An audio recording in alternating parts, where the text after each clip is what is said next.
Morning everybody, welcome back to another episode. Today we're heading up to Bend, Oregon. I'm going to visit with Ethan Ebersole from Happy Paddlin. We're in Weed, California. We're making our way north, headed to Bend. We'll see what we get into and bring you guys along for the ride. So I left California and it was 64 degrees and I'm up here in Oregon, but it's down to 26. The sunrise is beautiful. It's God's country up here. So I made it to Bend and I'm hanging out with Ethan, and I've been watching his Instagram and I noticed that he's been buying some funny old boats. And so he's showing them around and I was like, can we go paddle some of these things? So I'm gonna bring you guys along. We're gonna go paddle a couple of mid-90s Eddylines. But first I wanna show you what he picked up. So look at this thing. It's an S18 Falcon, 18-foot fiberglass boat. It's made in 1996, back when Eddyline was still doing fiberglass. I think before they got into thermoform. This thing is a rocket ship. It's got the original Eddyline buckles. This will be a fun one to take out. I think, judging by how narrow that cockpit is and how thick my butt is nowadays, I think I'm gonna let Ethan paddle that one. And this was the other one he picked up. This one is like cherry. It's a 1994 Eddyline Zephyr. It doesn't have any bulkheads. It doesn't have any hatches. It does have float bags, so it'll have some positive flotation, but just a simple, elegant craft. That one's a little wider. I think I'm gonna paddle this one. So we're out here on the Deschutes River today. Ethan, what can you tell me about these boats, man? We've got the Zephyr. This one's built in 1994, but this was one of their hulls that have been around for a little while. And it's like 14 and a half with it's a 22-inch beam, maybe 22 and a half inch beam. It's kind of cool because, you know, that's a popular category of boat right now, like the light touring boat. It's kind of like the old school Equinox. Yeah, or maybe Sitka. Yeah. So my curiosity goes straight to, like, where did you find this thing and why is it in such perfect condition if it's a 1994? Like, what's the backstory? I think this thing had gone through a couple owners, but the gentleman that I had it was, he had other boats. So this was just one of the boats in his quiver, and I think he was just downsizing a little bit. So you picked it up on Craigslist here in Bend? Yeah. Yep. I had to talk him down a little bit. He probably thought it was like worth a lot. It's in pristine shape, and I'm sure it wasn't cheap when he bought it. I think the price he had it at was probably perfect for somebody that wasn't in the industry, and then I just think I got it for $400. Well, I'm excited to paddle because I just got out of the Equinox and did the review on it a few weeks ago. So to compare, okay, how far have we come in, 26 years basically. And then this one over here, this one is quite a bit longer. I think this one's what, 8? That's a Falcon 18, so it's 18 feet. I believe it's right at 22-inch beam. I think these were 21 if I'm not 21. mistaken. You might be right, because the Falcon 16 was 20 3/4, and I'm on the hunt for a Falcon 16. I mean, even this is going to be I used to rep Eddyline when they came out with this. I've had 3 kids. I've been eating their mac and cheese. I'm 43. I started at 23. So I haven't sat in this yet. I'm hoping hopefully, if nothing else, you'll go numb. When I bought it at 9 o'clock at night just with a headlamp, and I looked at it for 30 seconds, and I was just looking for a couple things, mainly these hatches, because you can't really replace those hatches because they were built by Eddyline, and that's not something that I could just buy down the street. So I checked those out. The bulkheads were good. I mean, there's not a chip in this entire boat. Yeah, so it's new deck lines. Old. I mean, yeah, it needs some perimeter lines or deck lines up front, but for what we're doing, we put these side by side. I'm like, one of these is wrong. Either that's not 14 or that's not 18. And I was like, that Falcon is actually 16 foot. That's a Falcon 16. That's the boat I've been looking for. That's hilarious because the guy had it listed as a Falcon 18 on his ad, and I grabbed it at 9 o'clock at night. And it's been in the trailer ever since until today. I was looking at that hips going, man, if that's the 18, there's no way I'm going to fit in the 16. So this is 20 3/4, if I remember. That thing's going to be tender. Yeah, yeah. I'm also noticing the seats. I mean, look at the difference between a 94 full fiberglass seat tied in with ropes, and then a 96. This is the story of thermoforming. This is how Eddyline got into thermoforming. They were building boats and they had to make the seats out of fiberglass, so hand-laid seats. And then they started to, 2 years later, thermoform parts, seats and seat bottoms. And that's where the light bulb went, wait, if we can make seats this way, we can make whole boats. So and that's when they first made thermoform boats, or right around 95, 96. They actually had to use a hot tub oven. You think about a hot tub. It's hard, shiny plastic, which is what, and so they had to use a hot tub oven to make some of the first boats. And that's why they only went up to 16 feet, is that oven was only a 16 footer. And then the other challenge with this is if you only have one Falcon 16 mold, that's being occupied by all the materials inside of it. And let's say you had 10 orders, you have 4 days, 4 days, 4 days. And I remember when I was repping, like someone would order this and you'd be like 6 to 9 months. Yeah. I guess it sounds familiar now, right? But we'd be like 6 to 9 months. The thermoforming thing is really cool because they could make 10 decks, 10 hulls, have them stacked up and build 7 of them side by side. So, you know, there's the benefit of thermoforming, less waste, sustainable, recyclable material, but also from a business production, they could shift and zig and zag more. Whereas with this, that was standard operating procedures to say like 6 to 9 months. What color do you want the gel? Pink speckles on blue?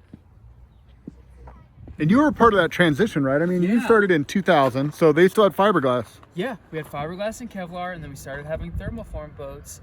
And at the end of the season, all of us reps, you know, frankly, the thermoform boats didn't need any repair from the type of abuse that we gave it, bonking, scratching, and some of our glass boats had gel fractures.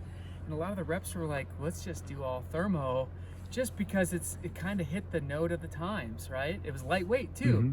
Like the Fathom is a 50-pound boat. This is probably just a little bit under that, but $1,000 less expensive as a Fathom. This would have been a $3,600 boat. So you just start going, wow, the customer got a lot by going to thermoform. But like anything that's vintage, right? There's just something about this. I mean, you have those folks that are big fans of steel bikes, right? And like there's something there. And it's same as guitars. I collect guitars, and you have like 1920 Martins, and they just can't make them that way anymore. So, I mean, would I want this for everything? No, but we're gonna get old school today. And to get to paddle a little piece of the history, what a pleasure, man. I'm so excited, man. I can't hardly wait to get on the water. Moment of truth. Will his butt fit? What do you think? I mean, I fit. And the contact that I'm making on like the dad hips is like, you know, they're like, it's locked in, that's for sure. But find a spot, you can make it. I think I'm gonna try to just walk down this log. I'm gonna get your new boat so good. I'll clean it, I promise.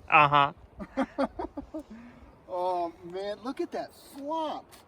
Yeah, that's that silt. That's that Deschutes. Bend, they say, Deschutes River silt. Oh yeah. Don't try this at home. All right, here we go. The cockpits were smaller back in the day. Oh, that's pretty good. Just got that look of like days past. Yeah, for sure. You look at it, it's like there's a lot of stuff going on that I don't know the functional prowess of what went behind it, but somebody was an artist. Did Tom Dare smoke pot? Last time I think I was in this boat, definitely had to roll it because it caught me off guard. I'm feeling pretty confident over here. I mean, it rocks a little bit quicker to secondary than the Equinox, but not bad. I'm okay. So sick. Look at the lines on that. It's just such a knifey bow. Oh yeah. Oh, it's great. It's funny. I realized like 21 years ago I wasn't really a paddler when I started repping. It's like a slack line to keep this thing centered. For sure. It just kind of wants to go. Keep your head over your belly button.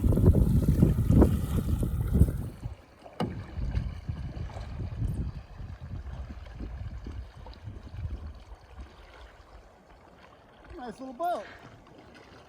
Definitely fast.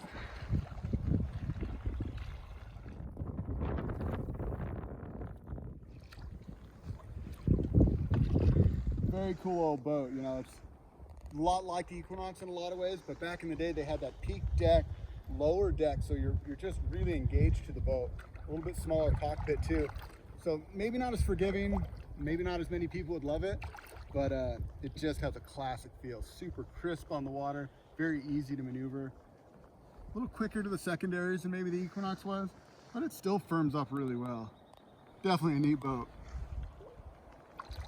Like this is so much lower than like a Fathom or a Sitka, and yet I mean I have leg room, but I can find that like I can have a really lazy like low stroke, which is more typical, right? Yeah. At that time. Low and long, you know, Yeah. long paddles, low stroke. Yeah. How are your hips feeling in there? I mean, it is it just like is a funnel and of hard plastic, and then I rest where my hard bony hips hit the hard plastic. I rest in just nice. Yeah, I mean, I think if I was to spend a day in this boat, the seat would have to come out and some sort of foam thing would go into it, because there's no way that, and I'm like around a 33 waist, 32 on a good day. Well, the boat was designed, the 16 was designed kind of for a smaller paddler in mind, wasn't it? Yeah, and then the 18 was a little wider, so I guess I would have normally paddled the 18. I just always liked this because it just felt like, I got this kitchen knife that's like, it's a Cutco, but it's that shorter blade, and it's just like so efficient for certain things. I was cutting a pear with it, and I'm like, this is just a nice little knife. And that's what this is. It's just, there is no dumbing down of this boat. It's just 16-foot, narrow, strong V.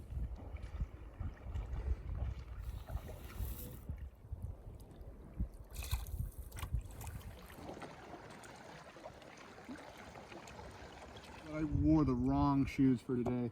My feet are just like so jammed in there. It's like putting pressure on the hips, the low deck, but I still think it beats sitting in yours. You know, it's funny because we get a lot of customers that are like, my legs go numb. And I'm always just like, you got to sit around your living room more, sit on the floor, do more stretches. My legs have gone numb. Classic.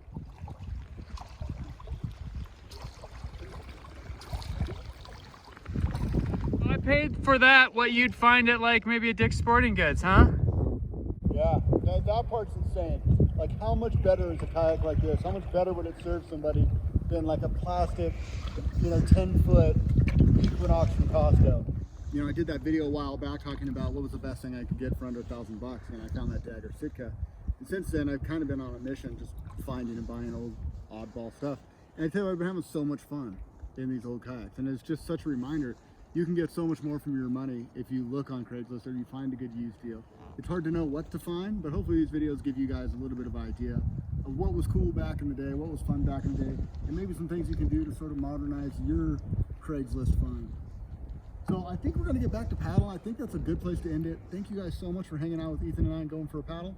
Hopefully you found it insightful. If nothing else, we hope you found it entertaining. Until next time, this is Dan and Ethan wishing you happy paddling.